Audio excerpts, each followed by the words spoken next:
My older brother, a 30-year-old male, pursued higher education and later worked as an accountant in the city.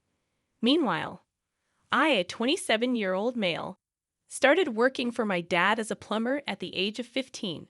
I attended college to obtain qualifications in plumbing and gas. Around the time the pandemic began, my brother moved back from the city and joined my dad, who was 55 years old at the time, in our family plumbing business. Unfortunately, my dad's health had deteriorated due to asbestosis, rendering him unable to work effectively. Despite his declining health, he continued to work alongside me on Fridays, even though I had taken over the business operations for the past 2 years. During the pandemic, we faced challenges initially, but we managed to bounce back.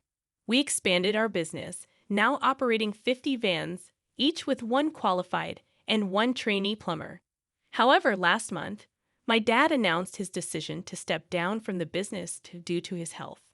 To my dismay, he handed over the business to my brother and asked me to relinquish my role as the acting CEO. This decision deeply upset me, especially considering my long-standing dedication to the business. In the beginning, it was just my dad and me, as my brother had no interest in joining the family business, dismissing it as unworthy of his time. Now he was suddenly the boss, despite lacking knowledge of our trade. I confronted my dad about his choice, but he justified it by pointing out my brother's family responsibilities and university education. Many of our employees were also unhappy with this decision, expressing their intention to leave if I did. Faced with this situation, I decided to leave the family business and start my own. Despite the hurtful messages and criticisms I received, I expressed gratitude to those who supported me. My plan was to reach out to our large clients, hoping to take over projects that had been postponed due to the pandemic. I also had the support of 20 colleagues willing to work with me. With my savings from the past 12 years, I believed I had enough to start my own business and stand on my own feet. Despite the challenges, I was determined to make my new venture successful, although I couldn't help feeling guilty about competing with my family. You shouldn't have to endure this injustice. They not only took the business away from you, but also from all the loyal employees who don't want to work under an inexperienced CEO. It's not just about you, Hall. It's about everyone affected by this decision. Your father could have split the business 50-50, with your brother handling the accounting side and you managing production. I would suggest offering this solution to your father. If he refuses, I would advise cutting all contact and blocking relatives. In your shoes, I would start my own business and never look back. Your brother turned his back on the family business while you poured your heart and soul into building it. Honestly, I thought your brother's return would unite us all into one big family company. It's heartbreaking that your father allowed this to happen, especially the significant pay cut you had to endure. This clearly shows how he values you compared to your brother. I am truly sorry for what you're going through. I hope you find the strength to run your brother's business out of the market. Thank you for your support. The most difficult part is that my brother agreed to the pay cut. I was still earning a decent wage, but it felt like a betrayal.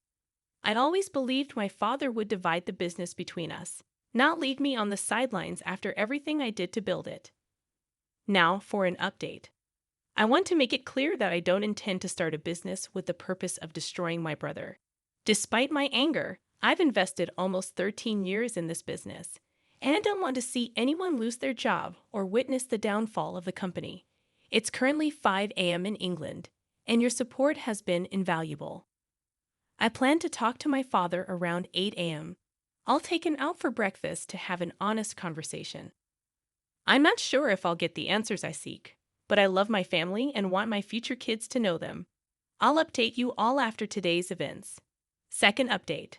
As I mentioned in one of the comments, I believe my family has found my post, and they confirmed it this morning when I arrived at my parents' house. My mom greeted me with tear-streaked eyes, and my dad and I went out for breakfast to talk. He didn't utter a word during the drive there.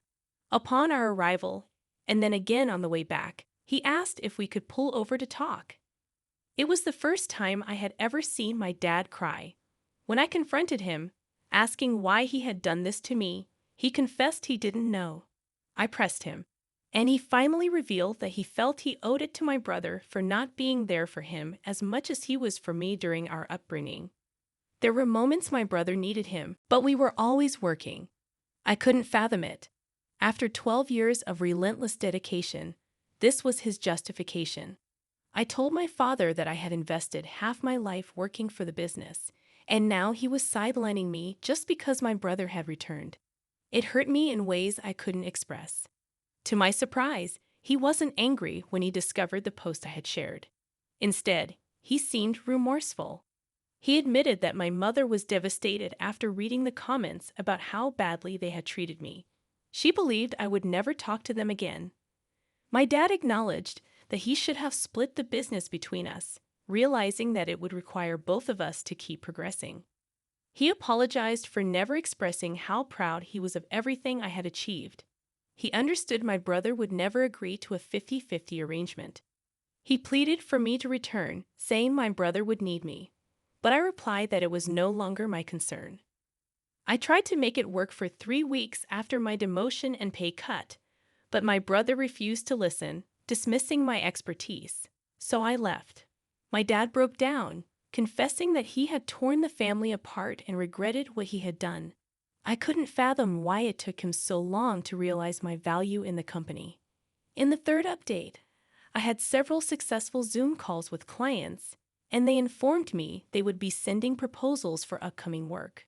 Fortunately, the start dates didn't clash, a concern that had weighed heavily on my mind. 3 of my experienced colleagues had left my previous workplace and chose to join me voluntarily, an affirmation that touched me deeply. At this point, I had everything I needed to start my new business, 3 vans, and the tools I had amassed over the years. Then my father called and invited me over for dinner. Uncertain but hopeful, I accepted, thinking it might be a step in the right direction. When I arrived, my entire family was present. The atmosphere was tense. My mother avoided eye contact, and my brother acted as if I didn't exist. My dad asked both my brother and me to join him in his office. He began questioning when I would return to the company, stating that they needed me back early Monday morning. I couldn't believe what I was hearing. I told them both that I wouldn't be returning, that I had started my own business. I questioned my brother, asking what he meant by we, considering he was the one who had been given the business. My brother lost his temper, demanding to know why I would leave if I truly cared about the company. I didn't hold back, expressing my frustration. I reminded him that I had dedicated 12 years of my life to make the company successful, just like him. Unlike him, I didn't seek all the glory, and I wouldn't allow myself to be treated poorly. I told him to leave so I could talk to Dad. I confronted my father, asking him about his apology earlier in the day and why he expected me to return despite everything. He couldn't meet my gaze. I said my goodbyes to my cousins, nieces, and nephews and walked out. I spent about 3 hours writing, finding solace before returning here to share my thoughts. I want to express my gratitude to everyone for the personal messages, comments, rewards, and all the encouraging words. I'll try to respond to everyone, but I'm exhausted and will likely fall asleep. In the 4th update, it's been a while since I last shared. I've had a lot going on in the past few weeks. The new business is thriving. We have plenty of work and are making good money. At the year's end, I plan to expand, and I couldn't be happier about that. My fiancé and I are overjoyed. She's busy planning our dream wedding, although she wants me to wear a suit. I insist on my kilt. Waking up next to her every day brings me immense happiness. She's been my rock through everything. Regarding my family, my father and brother still refuse to talk to me. They declared they won't attend our wedding, even though they haven't been invited. My mother contacts my fiancé, asking about wedding details but won't talk to me. On the brighter side, my fiancé's family has been incredible, helping with the lawsuits, assisting with wedding preparations, and much more. I am deeply thankful for their support. Other members of my family have backed off, apologized, and expressed a desire to make amends for the hurtful things that were said. My fiancé and I have decided to have our wedding in November. After we're married, we plan to try for children. We're both excited about becoming parents. The next story revolves around my business and the decision not to split control equally between my children. I'm a 65-year-old electrician from Germany, looking forward to settling down, traveling with my wife, and spoiling our grandchildren for the rest of our lives. I have built up a small business with 23 employees. My son, Alexander, who is 36 years old, will take control of it. I also have two daughters whom I am proud of.